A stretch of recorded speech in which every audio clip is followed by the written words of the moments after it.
How much do you really know about Planetside lore? Well, I thought I didn't know much, but the more I read, the more I realized that there isn't much more. Don't get me wrong, I like what's out there, but people who are invested into this franchise want more stories, more lore and characters, and I want that too because there still is a lot of unused potential out there. The campaign is somewhat of an answer to that, but for a lot of people it isn't enough story-wise, because the focus is more on the gameplay, which it should be, to be fair. So my idea was to use the campaign as a stepping stone to tell an adjacent story that gets more important the longer it runs. But stuff like that is hard to do, especially when you only have 3 months of experience in your 3D program. So how do you actually start a project and pull through with it? What are the challenges of an animated film? Here's how I created the Echoes of Vanu.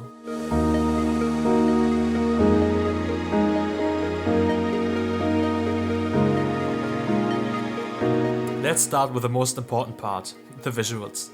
Heads up, there's way too much to talk about, so I'll do my best to keep it short and simple. The 3D models come from the game. They were actually extracted from pre-DX11 game files, so I didn't have access to any of the newer stuff. Some props were actually self-made, like the tablet, but they are mostly very basic things. I'm really not good at modeling, and I certainly wasn't when I started with the project. When you put them into your 3D program, the first challenge is the shading process. Even though there technically is a right way to shade them, I played around a little bit to make them look the way I wanted to. In the end, everything was a little bit less rough and more glossy compared to the game. The 3 most important textures or maps that come with the models you extract are the following. The first one is the base color. It's important because it's the base color.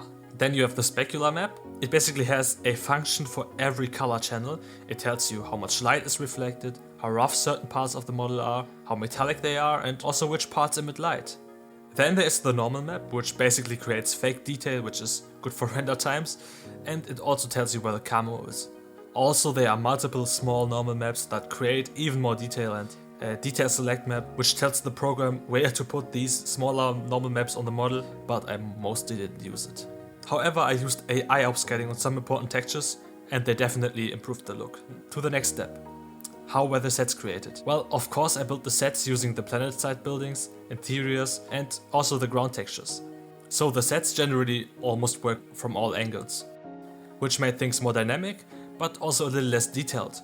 For some I created a less detailed version first and a better one towards the end of the project. The reason for that is that my approach to this project was not ideal from a professional perspective, but for me it was very important to work myself into this project rather than writing a 20-page screenplay, then a storyboard, which is why some of the sets were built before the scenes were even written, because I wanted visible early results to keep myself motivated. For rigging, which is basically putting the bones into the characters, and animation, I mostly use presets, but even with that it's not that easy. You have to make sure the rig works as intended and also blend the animations when necessary. And most importantly, adjust all the animations to work with the Planetside models and the guns, which sometimes isn't easy. The dialogue scenes, however, were all hand animated. I also added basic shape keys for the face, which basically deform the model. They are all hand animated, of course, and I found an easy way to make the eyes of the characters move by just moving the texture on the eye. Some asked why I didn't use motion capture. I mean, I'd certainly like to, but you may want to have a look at the prices. Let's switch to the editing. I think editing is one of my strengths, but I never really used it for something like this.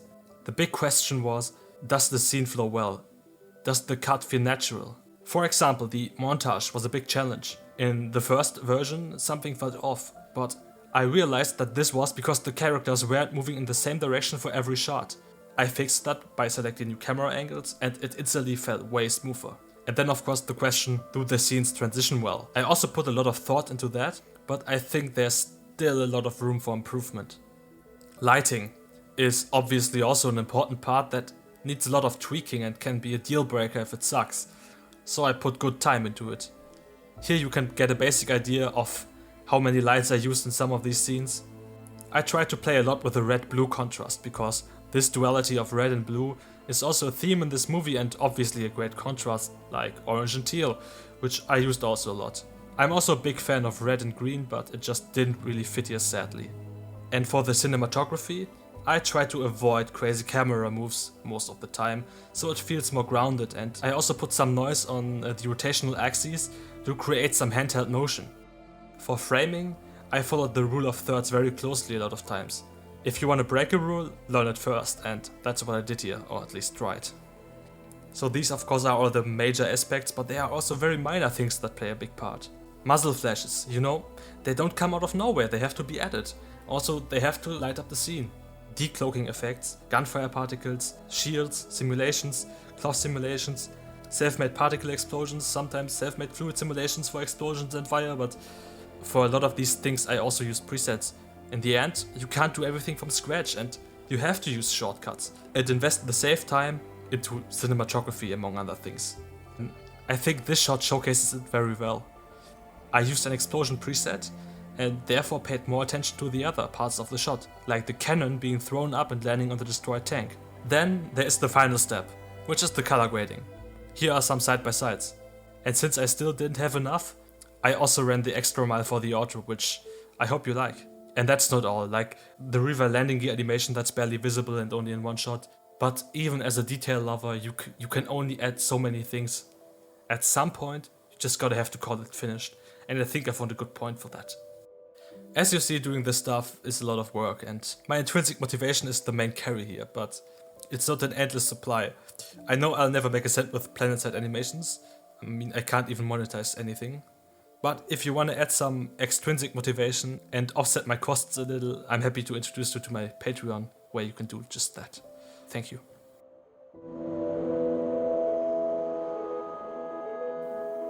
I think most people often underestimate how long the audio takes. Every footstep sound has to be placed, every shot, movements, and background noise. Here's a scene with just the sound effects.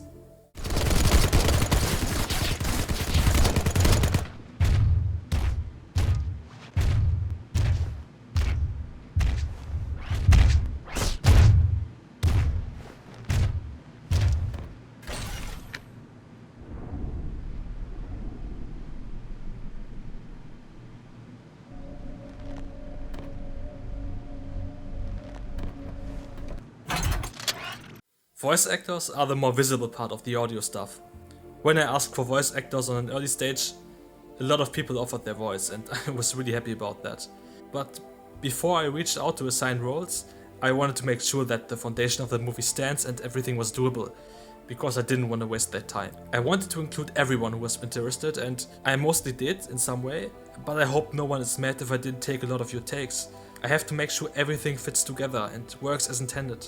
If you are interested in joining the next project as a voice actor, make sure to follow my channel and maybe Twitter.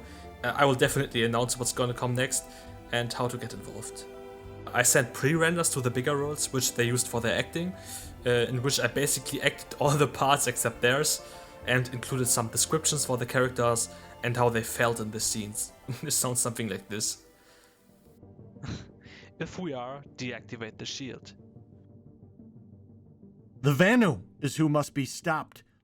Every voice actor recorded under different circumstances, so mixing was important but not easy. But I think I found it a good enough balance through some work and audition. All in all, I think everyone did an awesome job. They are not professional voice actors. They are members of our community. I didn't expect the quality to be as high as it turned out to be, and it also was a big motivational boost to see that this one part of the project in which I had to rely on others turned out so well. And I'm deeply grateful for that. It was a pleasure to work with you, and thank you a lot, guys.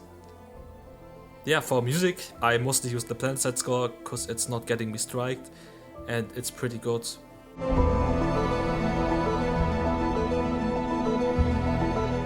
Storytelling is the part I have to work on the most. It's hard to find the right balance between under and over explaining things, and I have the feeling that I under-explained a lot of things because I like to keep things more vague. I like to only hint at things and also imply things.